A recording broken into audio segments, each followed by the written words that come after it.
قدرمن اوریدونکو السلام علیکم. نن د 2021 میلادي کال جنوري د میاشتې شپږمه نیټه او د چهارشنبه ورځ ده. دا ډیلی دی او تاسو د آل انډیا رادیو د بهرنۍ خپرونو پښتو څانګې ته غوږ یاست. زه حکمت الله نوریم او تاسو ته د دې سات خبرونه وړاندې کوم.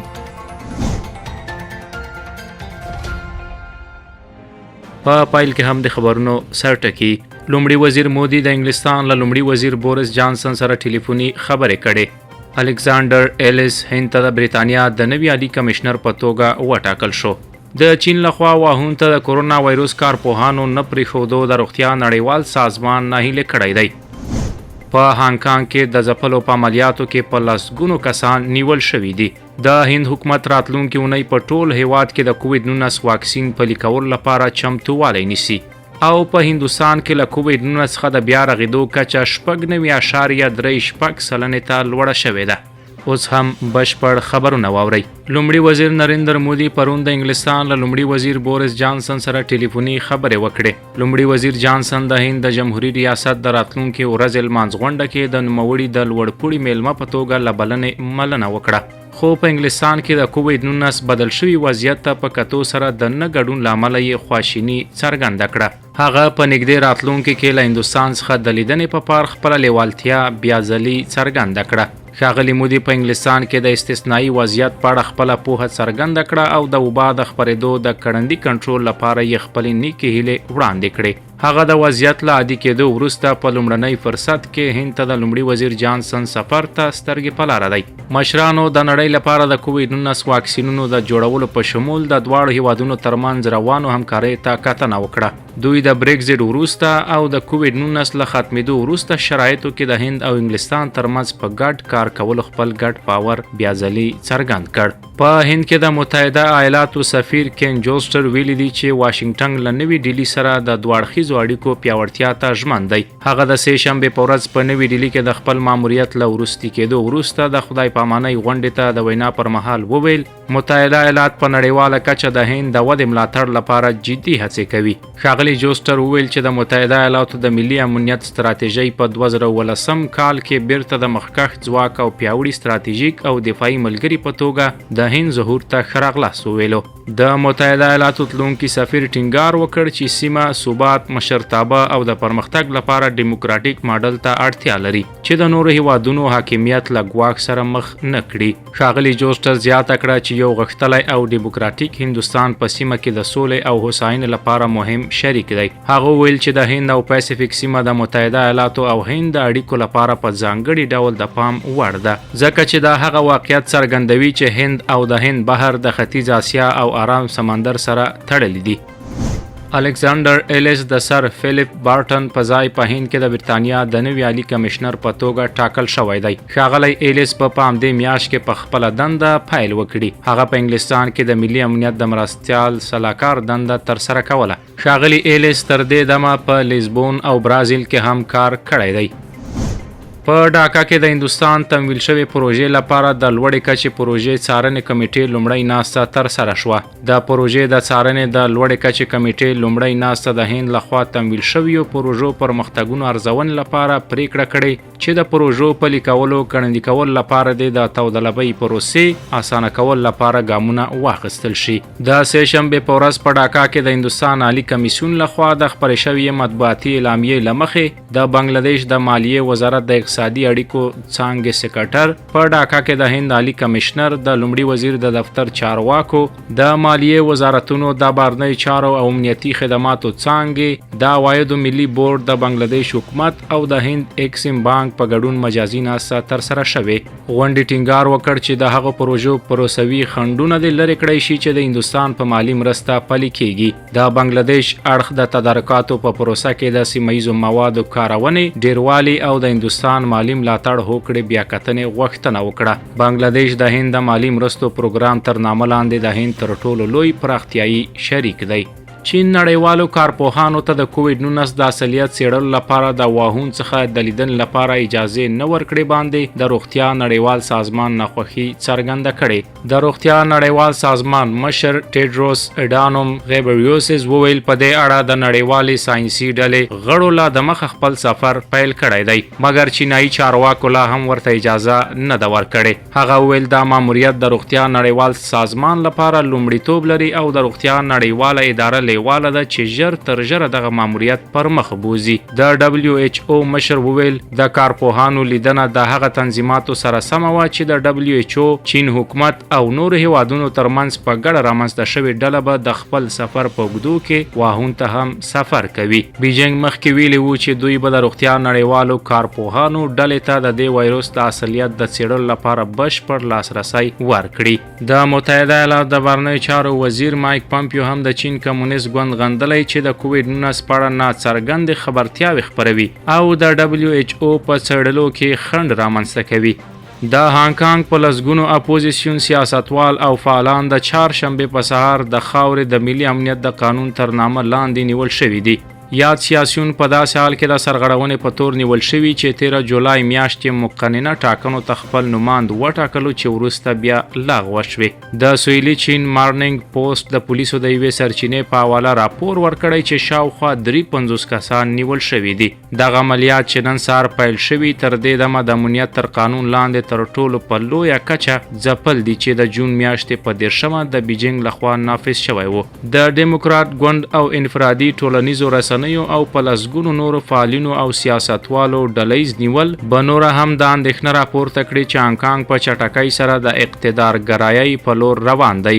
د سعودي د شاهزاده په مشرۍ د خلیج هیوادونو مشرانو د سعودي عربستان د کلونو اوږده بندیز پای ته رسولو لپاره یو تړون لاسلیک کړ. د سعودي عربستان ولیعهد شاهزاده محمد بن سلمان د سه شنبې په ورځ وویل چې د قطر پر وړاندې د خلیج هیوادونو د 3 کلونو بندیزونو د هواري په موخه په غونډه کې د سیمه‌ییز پیوستون او ثبات تر نامه لاندې تړون لاسلیک شو. سعودي عربستان د دوشنبې په ورځ له قطر سره له 3.5 کاله ځنډ وروسته د ځمکنیو پولو د بیا پرانیستلو اعلان وکړ. 3.5 کاله وړاندې یاد بندیز د دې لامل شو چې سعودي عربستان، مصر، متحده عربي امارات او بحرین ډیپلوماټیکي او سوداګریزې اړیکې له یاد خلیجي هیواد سره پرې کړي. د هندوستان حکومت ویلي چې حکومت چمتو دی چې د بیړنۍ کارونې اجازه ورکولو نیټې څخه په 10 ورځو کې د کووډ-19 واکسین معرفي کړي. DCGI د یکشنبې په ورځ په هیواد کې د محدود کارونې لپاره د 2 واکسینونو تصویب اعلان کړ. رسنۍ سره په خبرو کې د روغتیا وزارت سکرټر راجیش بھوشن یادونه وکړه چې وروستۍ پریکړه د دولت په لاس کې ده. سکرټر وویل په هند کې د واکسین کولو په هر پروګرام کې لومړی د هیواد په کچه 4 واکسین ساتن ځایونه ته واکسینونه لیږدول کیږي. له هغه ځایه بیا په لویه کچه د ایالتونو 19 واکسین ساتن ځایونو او بیا ولسوالیو او په پای کې ټولو سیمو ته لیږدول کیږي.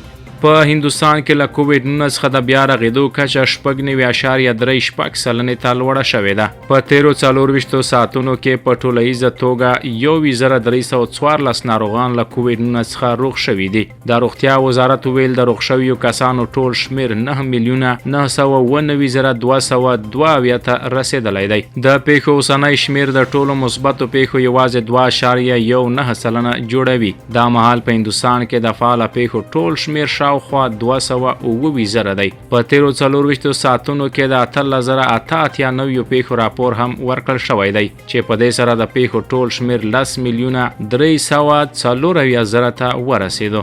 په جرمني کې فدرالي او ایالتي حکومتونو هوکړه کړې چې په هیواد کې د کورونا وایروس د پراختیا د مخنیوي په پار بندیز وغځوي. د اوسنیو مقرراتو په شمول د ښوونځیو بندیدل به د جنوري تر 11 نیټې وغځول شي. د بندیزونو د غځېدو سره سم نوي مقررات هم وړاندې شوي دي. د نویو مقرراتو په اعلانولو سره د جرمني هیواد مشر انګلا میرکل وویل چې موږ باید اوس مهال په ځانګړي توګه محتاط اوسو. میرمن میرکل وویل د کورونا وایروس د لیږد نوي ډول وضعیت لا ډیر بیړنی کړی دی.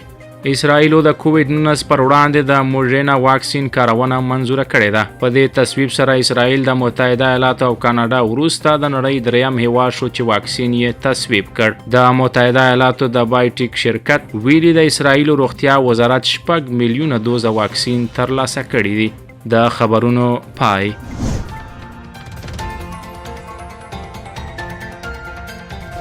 عزیزانو سوابره پروانو حالاتو یو تبصره د تبصرې عنوان دی د ذکی الرحمن لکوي نیول د وخت په سمون د پاکستان تګلاره لیکنه د راغب اختر او جباړه وینا د هریندر کمار سواتی ترهګری د مهذب نړۍ لپاره ناروغي ده چې نړیواله ټولنه غواړي په هر قیمت یې لمنځه یوسي په داسې حال کې چې ځینې هیوادونه داسې هم دي چې ترهګری د خپل استراتیژي یو برخه غني او ترهګر خپل ملکیت غني په دې ورستیو کې پاکستانی ورسپانو خبر ورکړی چې ذکی الرحمن لکوي د مالی تمویل په تور نیول شوی دی هند لډېرې مودې راهسې غوښتنه کوي چې پاکستان د ذکی الرحمن لکوي او حافظ سعید په څیر خلکو ته سزا ورکړي خو پاکستان تل د هند غوښتنه رد کړې او حتی په دې برخه کې یې ویلي دي چې په هند کې کېدونکي ترهګریزې پیښې د هند خپل سازش دی پاکستان تل د ممبئی په حملو کې د تورنو کسانو لپاره نرمه رویه خودلې همدا لامل دی چې ذکی الرحمن لکوي او حافظ سعید کله چې نړیوال فشار زیاتیږي نیول کیږي او لکه څنګه چې اف ای ټی اف او یا په کومه بله موسسه کې د پاکستان کار بشپړ شي نو دوی یې خوشي کړي ورته خبره د حافظ سعید سره هم شوې ده پوښتنه راپورته کیږي چې که پاکستان دی د خپل ادارو د استخباراتو په اساس ونیسي نو بیا ولې محکمه یو څو ورځې وروسته خوشي کړي د دې د نیولو په وخت کې دا څرګنده وه چې پاکستان د ترهګرۍ له منځه وړلو په نیت سره دا کار نه دی کړی مګر یوازې اف ای ټی اف ته دا اشاره ورکوي چې دا د ترهګرۍ ضد عملیات ترسره کوي نو دا باید تور لیست ته داخل نکړی شي پښتنه دا هم راپورته کیږي چې کله ذکی الرحمن لکوي سره نیول شوی کسان چې د هغه د ملاتړ لپاره نیول شوی وو اوس هم پاډیاله جیل خانه کې بندي دي نو ذکی الرحمن لکوي څنګه ضمانت ترلاسه کړ پاکستان د پښتنو ته هیڅ ځواب نه لري د حیرانتیا خبره ده چې هر ځل پاکستان د نړیوالو سازمانونو په سترګو کې دوړې اچولو کې بریالي کیږي او بیا دا کار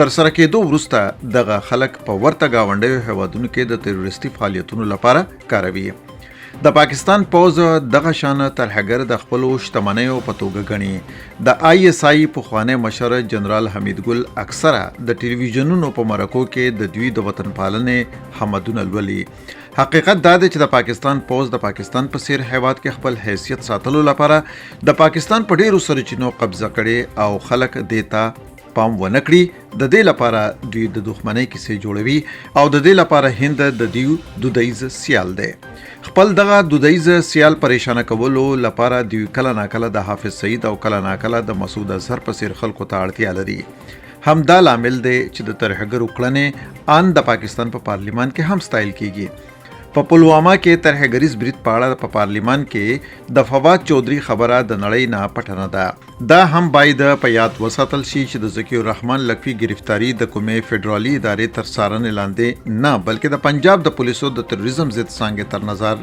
لاندې تر سره شوې وه د داسې ترهګرو پر وړاندې شواهد نه د ولایتي پولیسو لخوا ترلاسه کېدی شي او نه هم محکمې ته وړاندې کېدی شي ورستی ځله د سی آی ډي لخوا د لکوي پر ضد دوسیه جوړه کړې شوې وه چې ورکې ثبوت محکمې ته وړاندې نه کړی شول او د لکوي ضمانت منظور شو دا ځل هم د نیولو لوبه هم دغسې ده نړیواله ټولنه او نړیوال سازمانونه باید د پاکستان چلند په پام کې نیولو سره په دې برخه کې خپله پریکړه وکړي هغوی دې له پاکستان څخه وغواړي چې محکمې ته د دې لپاره شواهد وړاندې کړي تر څو ترهګر عدالت ته راوکاږي ځکه کچره پاکستان هر ځل د نړیوالو سازمانونو په سترګو کې خاورې اچوي نو له ترهګرۍ سره به مبارزه څنګه وشي ترهګرۍ پر وړاندې په نړیوال جنگ به د اغیزه وشي کوم چې به نه په سیمه کې د سولې لپاره ګټور وي او نه به د ملګرو ملتونو لپاره